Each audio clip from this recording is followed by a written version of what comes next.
Namaste friends, welcome to another episode discussing the Bhagavad Gita.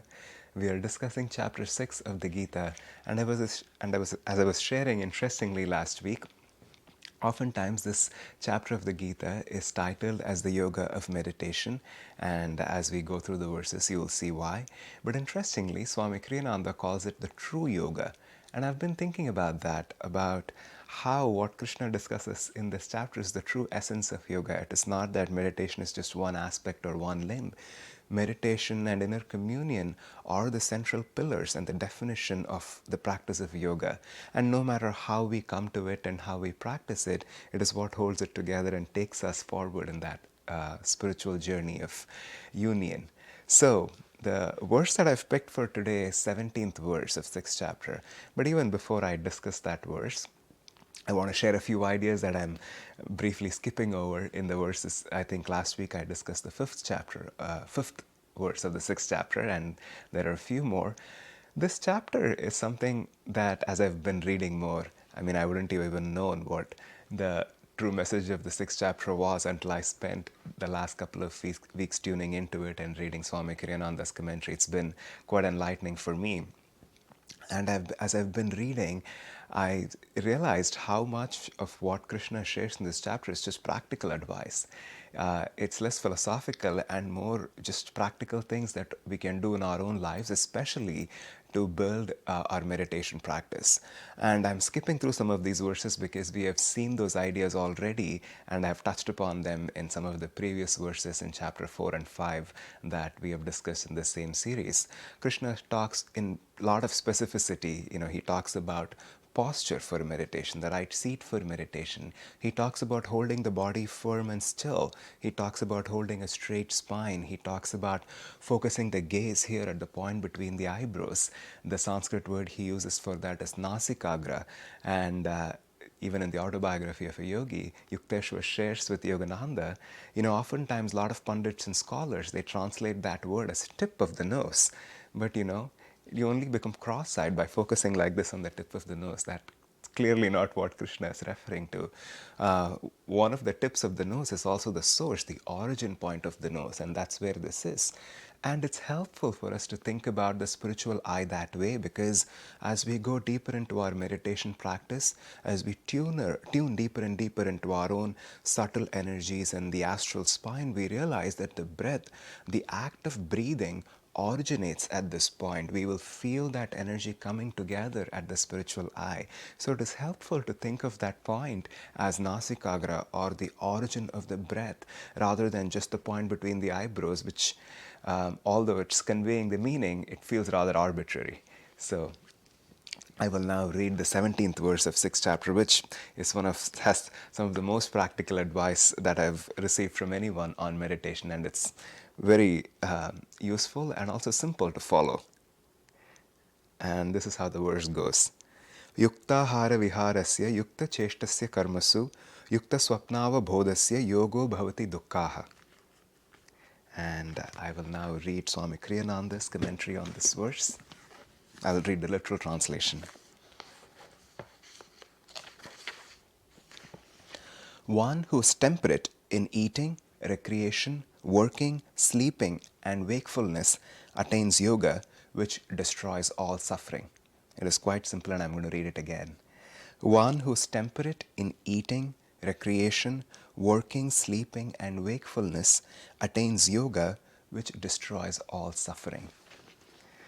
Now, I'll start with, on the most practical level, Krishna is not at all abstract or philosophical in this verse. He starts by saying, Yukta hara viharasya ahara, which means food or what we consume. Vihara, literally, sometimes people translate it as sightseeing or something like that. But fortunately enough, most translators get it right on this word.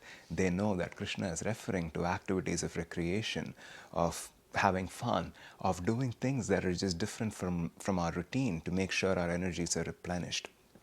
And Krishna is telling Arjuna, let us be moderate in the intake of food and our recreation.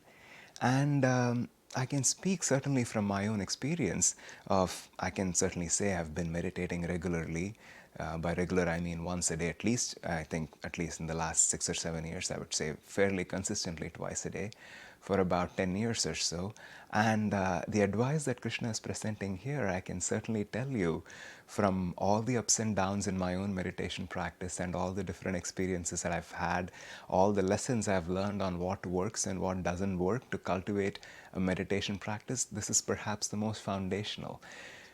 People can sometimes, in their spiritual enthusiasm, be drawn to extremes on the spiritual path. And Krishna, in this verse, is counseling Arjuna that's not helpful. That's not helpful in the practice of yoga. And there are many levels in which we want to understand that. On the most practical level, he's saying, think of the food you eat. You do not have to fast incessantly. You do not have to have strict diets. We live in a world right now, I'm speaking to you in 2020, one can barely count how many diet fads they exist. Don't eat lentils, don't eat milk, don't eat fats, eat only fats and protein. No, don't eat carbohydrates. Eat a lot of fruits and veggies. No, don't eat a lot of fruits because they have too much sugar. There's just so much, I don't know, for me personally, seemingly conflicting advice you receive from all kinds of different sources, and you don't quite know what is right for you. And it is not to say that having a stricter diet or having more discipline is not helpful if you especially are dealing with specific physical conditions. But the point that Krishna is making is we want to be moderate. We want to be temperate. I like Swami's use of that word in this verse. We want to be temperate in how we approach these practical aspects of our lives. It would be presumptuous and rather naive for us to imagine that all of these other things that we do not come back and affect our own meditation practice, our own attunement with the subtle energies in our body, being able to work with ourselves, with our breath. All of that is constantly being affected by what we eat, how much we sleep. And Yoganandaji counseled moderation as well. I mean, of course he did, because that's what Krishna is counseling here in the Bhagavad Gita. In the New Path, Swami's autobiography, he talks about how some monks in Mount Washington, which is where the Master Yoganandaji lived, they had a fascination for extreme diets. They would either, whatever they did, I don't quite know what was popular in the 20s and the 30s, but people were drawn to have a little more, it was easier to work sometimes to just control your diet or develop some extreme discipline. And he talked about how Master never counseled or nudged people in that direction ever. Swamiji himself, I remember seeing a letter written by Master to Swamiji in his own handwriting when they were staying together in the desert retreat in 29 Palms, where Master writes to Swamiji, you have to have 3 meals every day. You have to have sit-down meals. Do not skip your meals. Just because you're busy or doing something else, do not just snack and just keep working. Have proper meals and I think Master, again, like Krishna, is very specific and practical. He says, run at least for 10 minutes every evening and then do this, do that.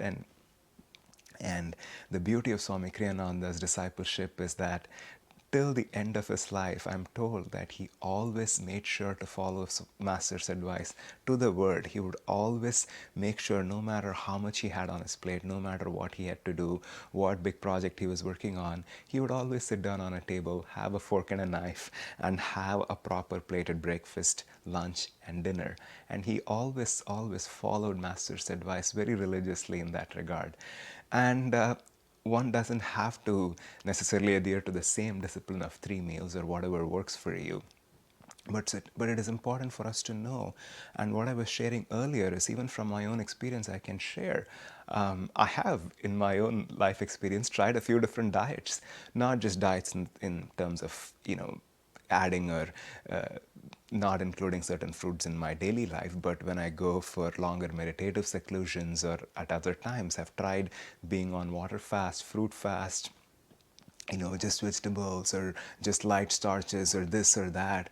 And I've noticed the more moderate my diet is, the more I don't shun. Sometimes I've gone without salt for a week or two. And when I do those things, I would always find that the ripples of restlessness often are a little more harder for me to control than if I were just moderate and temperate in my approach towards food. And again, this is not to say that there is a general rule here. Sometimes your physical body might be guiding guiding you to go on a water fast for a couple of days or avoid or include certain ingredients. So one has to be in tune with that physical body as well. But it is important to remember from a spiritual standpoint, it is helpful to not be fanatic about things or to presume that somehow surviving just on water is going to make us spiritual or going to deepen our meditations, because Krishna is exactly telling the contrary. If you want to have an effective meditation practice, be moderate in your diet, be moderate in your sleep. It's very, very important. Again, this is something I can certainly share from my own experience. And I'm pretty sure from all of your experiences too. Try sleeping just for 2-3 hours or 4-5 hours, whatever is lesser for you, and sitting in meditation. What happens? You call it, the basic technique of meditation that we do on this path is Hong Saw, and sometimes we jokingly say then you're practicing the Hong Snore technique because sometimes even in group meditations you would see this gentle wobble in people who are trying to sit still and meditate but have not had enough sleep, and you would see them just sort of like being pushed to doze off, and they're trying to really discipline themselves and sit straight in meditation. So we end up working against some of our own natural tendencies when we try to do that. So it's really important for us to make sure we get enough sleep. Of course, in the autobiography and in many writings of Master, he talks about how meditation itself becomes a replacement for sleep gradually. As we meditate more and more, the amount of sleep that our body naturally needs will reduce automatically.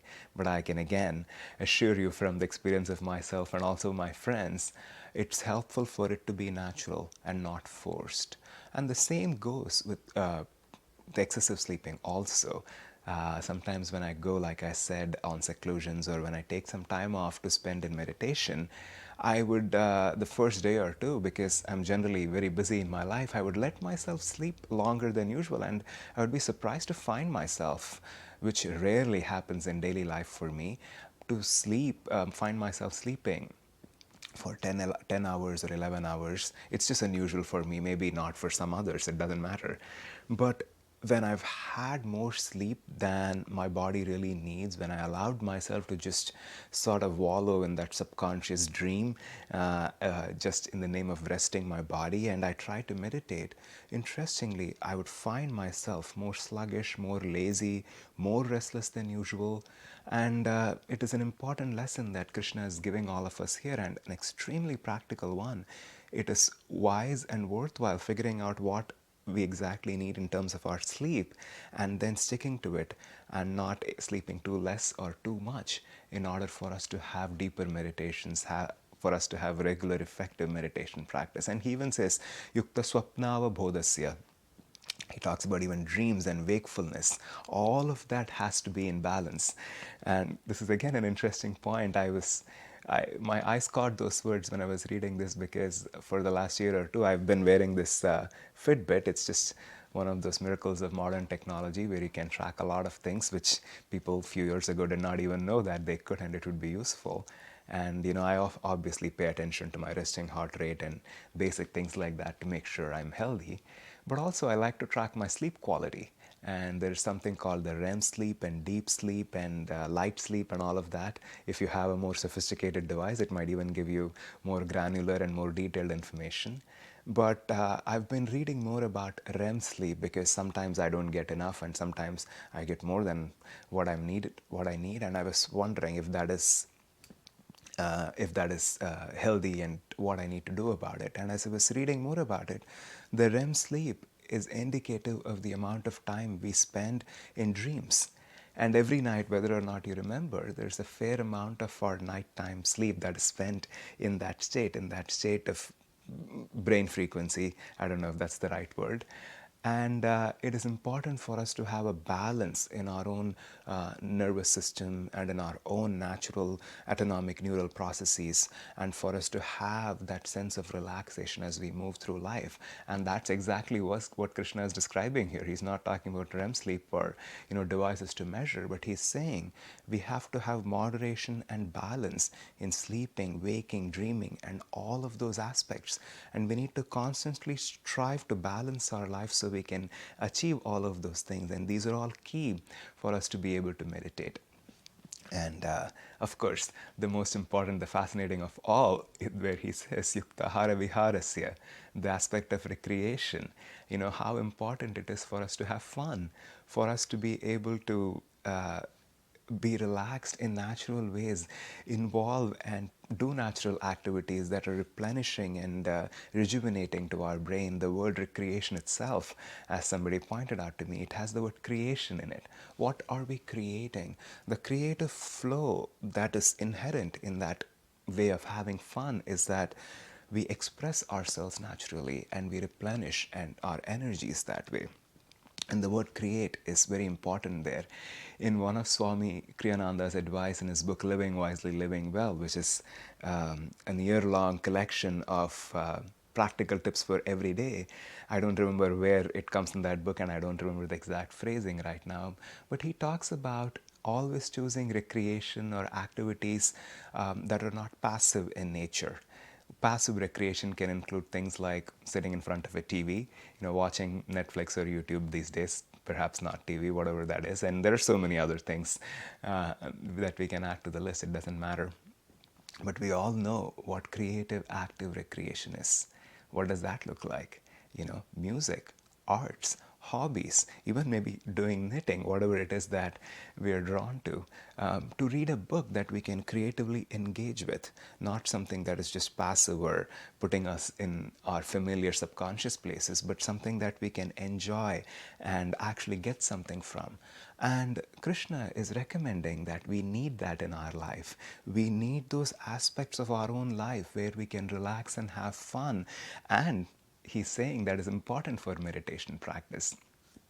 And Yogananda ji, master, used to often say, I think in one of his tips or advice for daily life, he says you have to read a joke every day.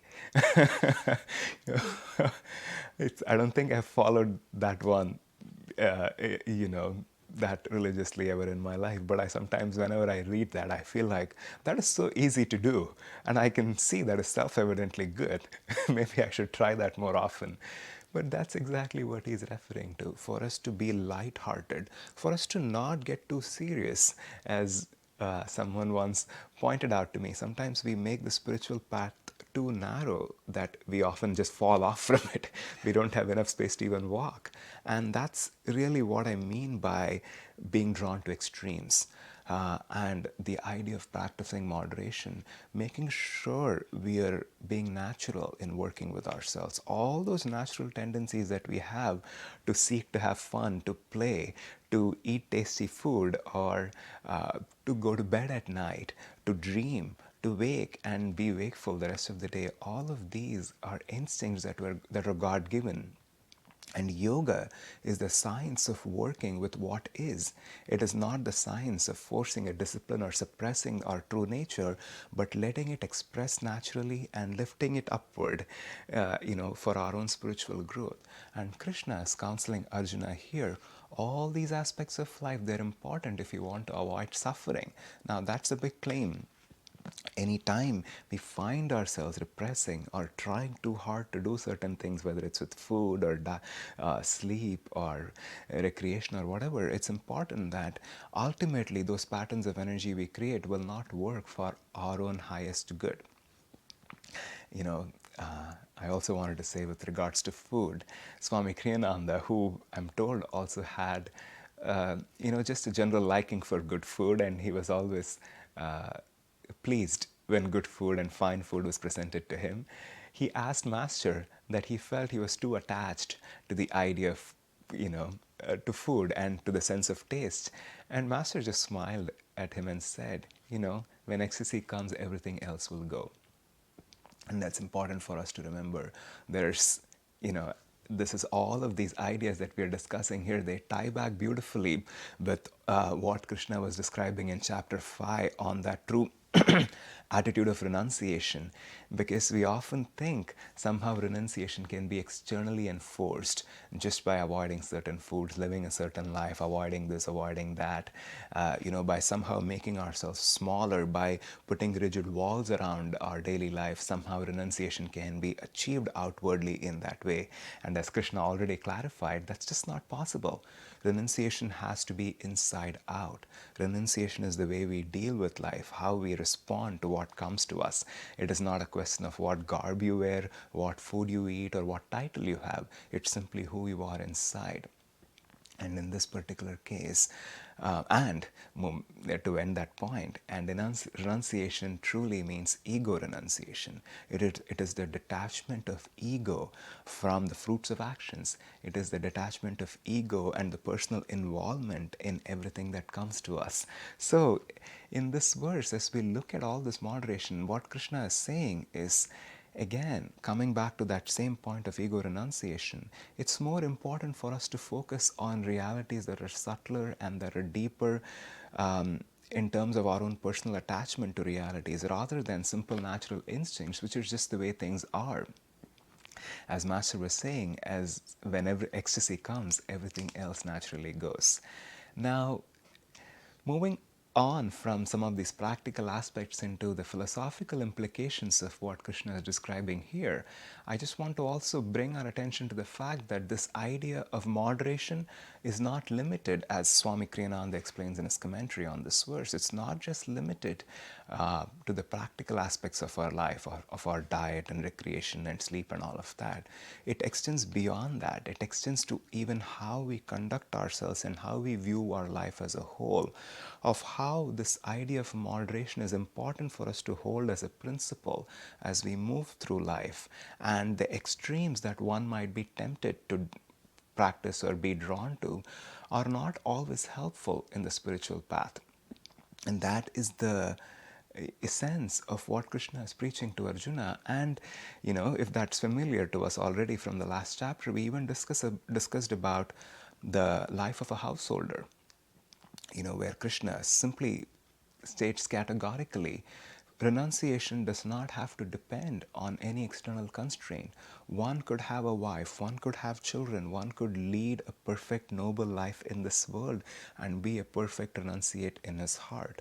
All of those factors are just practicing, living, leading our daily life in the most normal and natural way in moderation.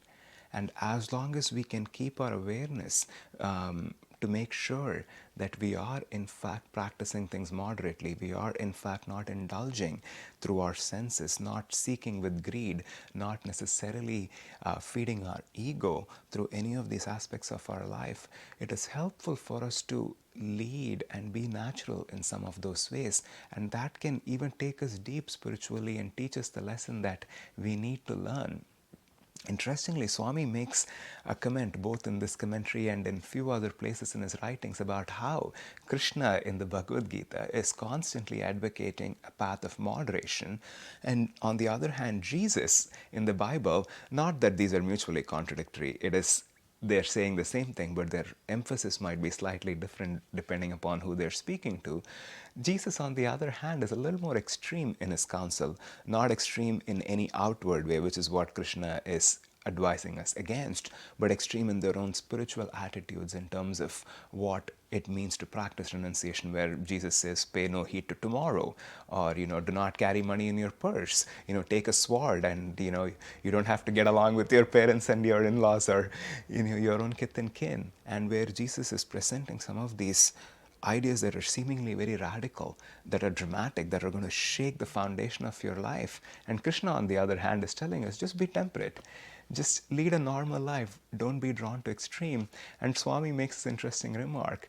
Whereas in India, the idea of spiritual life and spiritual living, despite the fact that Krishna is preaching moderation very strongly, has sort of veered toward the extreme, where being a renunciate is perceived as the best spiritual approach, leading a life of, having no possessions, or, eating only one meal a day. These are all considered virtues in leading a spiritual life. And whereas in the West, although Jesus was being fairly extreme in his ideas of renunciation, the church establishment that came after him, of course, it had a lot of downsides to it, as Yoganandaji often pointed.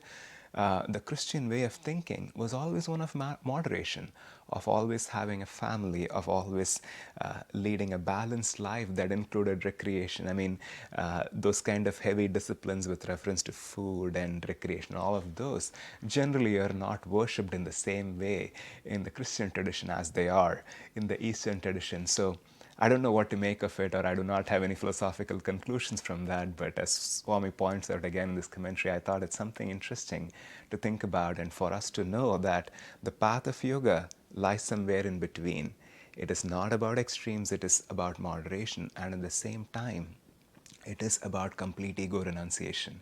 It is about complete self honesty and knowing where we are at and working constantly in disentangling those personal attachments, those claws of ego that cling to everything that comes to us. And that is non negotiable. And we do not want to be extreme in that, but we are constantly working on it. So, with that, I'll end this episode. I'll see you next week with another verse, probably from chapter 6 again. So, until then, God bless you all.